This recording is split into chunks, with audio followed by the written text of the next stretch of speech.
Hello, my friend, and welcome to Pro Wrestling Daily. My name is Aaron Machbitz. The July 7th edition of Monday Night Raw kicked off an absolutely jam-packed week for WWE and really for professional wrestling as a whole, because it's also AEW's flagship show week with AEW All In coming this Saturday. But let's talk about the July 7th edition of Monday Night Raw, which was led by the Seth Riders, or Seth and Company, whatever you want to call them. They really do need a name. It's really hard to talk about this group when you got to say Paul Heyman, Braun Breaker, Bronson Reed, Seth Rollins, all together, all the time, every name, whenever you're talking about them. And you can't just say their group name, like The Bloodline, or DX, or Legacy, or Seth Riders, or Seth and Company. Whatever it is, they need a name. They really, really do need a name. And this edition of Monday Night Raw, the July 7th edition of Monday Night Raw, they looked dominant again. They picked up 3 singles victories,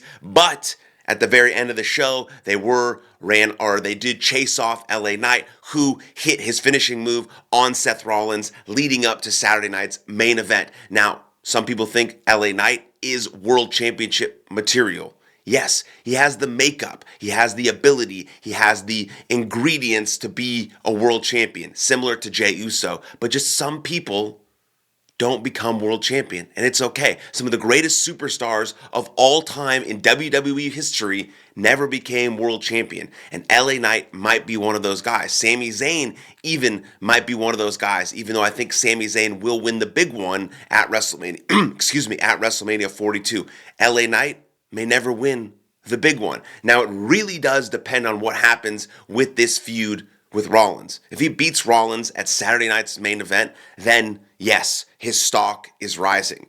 But if he gets beat at Saturday night's main event, and this is sort of the end of his feud with Seth and Company, then he's back to sort of his upper mid-card level status. I mean, the crowd for the July 7th edition of Monday Night Raw was electric. I mean, it just makes the show so much better when wrestling fans are actually into the show. I mean, it was loud. Even when Goldberg came out, the LA Knight pop was crazy. Karrion Kross got We Want Karrion. I mean, he comes out and attacks Sami Zayn. I mean, that feud is continuing. Karrion Kross is actually delivering. I mean, I said right before his match in Saudi Arabia, right, that's where he wrestled, right? I believe, yes. Night of Champions, yes. Okay, so much wrestling happening. Sometimes I, forget some stuff. But I said if he did not deliver against that match, in that match, he would be absolutely gone. And he did deliver. He delivered enough where now people are even more interested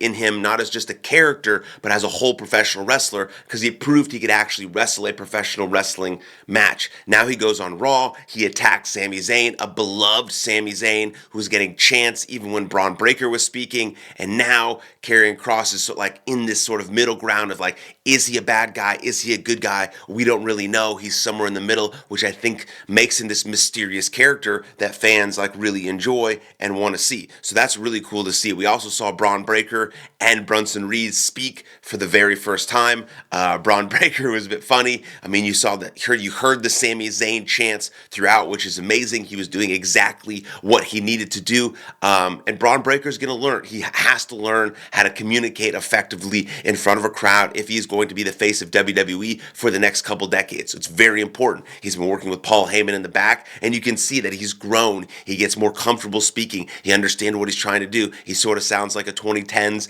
Chris Jericho. He just is stupid. I don't like the way he looks, and he doesn't work out. And then all this stuff. It's great. And then, Bronson Reed with his super cool Australian accent could pretty much say anything. It would sound sweet. But then you have that group looking very dominant on this edition of Monday Night Raw, doing sort of whatever they want, which could potentially lead to something at Saturday night's main event, which could lead to something at, what's the next one? SummerSlam? Jeez, dude. Super brain fog this morning. Anyways, stick with me here at Pro Wrestling Daily. This is what we're doing. I'm bringing you the best wrestling reactions on the planet. But obviously, we know the goal at some point is for Seth Rollins to win the World Heavyweight Championship. I don't think he's going to win the WWE Championship. I think it's going to be a Cody Rhodes, CM Punk type situation with John Cena. But It will be Seth Rollins' goal and is his goal to win that World Heavyweight Championship. But speaking of that, because we know that Goldberg might actually beat Gunther. He might actually beat Gunther. WWE loves to throw a freaking curveball in the mix. They have this show, Saturday night's main event, like starting 3 hours after All in Texas. What would create less buzz for AEW, more buzz for WWE, and take all of the fan reaction, all of the internet wrestling community off of AEW no matter what happens, because Hangman is going to win and is going to become the new AEW World Heavyweight Champion at All In. I believe that's the biggest thing that's going to happen. Hangman is absolutely incredible. What would be take absolutely all of that noise and commotion and congratulations off him if only just 2-3 hours later, Bill Goldberg in his retirement match beats Gunther? That could actually happen. Now that I'm saying it out loud and talking about it with you, through you right now in real time, I think it might actually happen. I think it could happen. I'm leaning on it will happen. And then what could happen is Seth Rollins then could cash in on Bill Goldberg. Now, that would create a story. That would create buzz. That would take all of the noise and reaction off of AEW right onto WWE, Saturday night's main event, right into the Evolution 2 pay-per-view. And wrestling fans would kind of forget that AEW All In even happened. Now, if WWE is thinking that way, that they want to win this whatever type of war might be going on, even though there is none, even though they scheduled a show directly against AEW All In, they're doing that. I think Bill Goldberg might actually beat Gunther. But if you watched him on this July 7th edition of Monday Night Raw, he walked to the ring, he was just exhausted. He was blown up. He threw one punch, he was blown up. He set up for the spear, he was absolutely blown up. I don't know how long he can actually wrestle. This is legit questioning his age, his stamina. So this is going to be somewhere between a 3 to 7 minute match max. And we may just see a punch, spear, jackhammer, boom, Goldberg wins. Maybe somehow Gunther gets distracted. Maybe something happens. Maybe he slips on the banana peel. Something happens where it's just boom, Goldberg attacks. The intensity overtakes him. He has a great retirement match. He beats Gunther.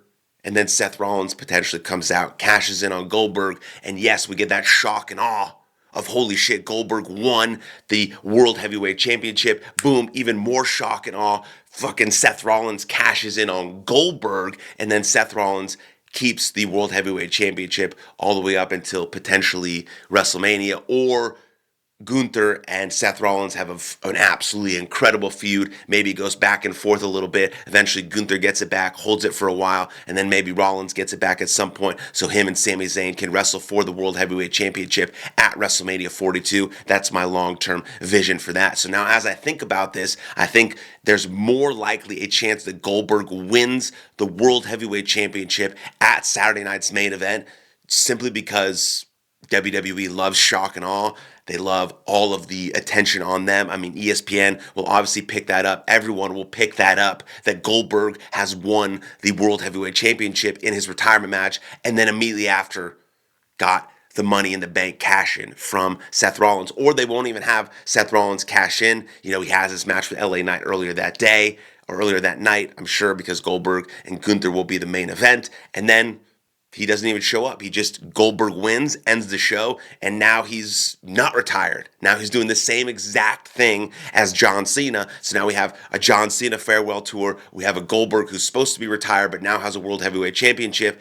I don't love those two guys as champions. They're not putting together great, awesome matches. It's really just nostalgia. John Cena's actually planned farewell tour, and he can actually get it done in the ring still. Goldberg has a 2 to 3 minute match. He's never had a good match in his whole career, and I don't know why we're expecting him to now. And so it'll just be very interesting to see what sort of shock and awe WWE wants this weekend, especially really going head to head with AEW, which I think will maybe push them to make decisions they wouldn't normally make, to sort of make sure that all of wrestling fans and wrestling world are thinking about WWE, not about AEW. So those are just some of my thoughts from the July 7th edition of Monday Night Raw and what could potentially happen moving forward in this jam-packed, sort of brutally overbooked week of professional wrestling for WWE and for AEW. But if you're a wrestling fan, it's like a dream come true. So enjoy it, love it, watch it, talk about it, be excited about it. It's very cool. And let me know what you think in the in the comments down below. Then like this video, subscribe to the channel, and I'll see you guys next time. Lots of love. Cheers.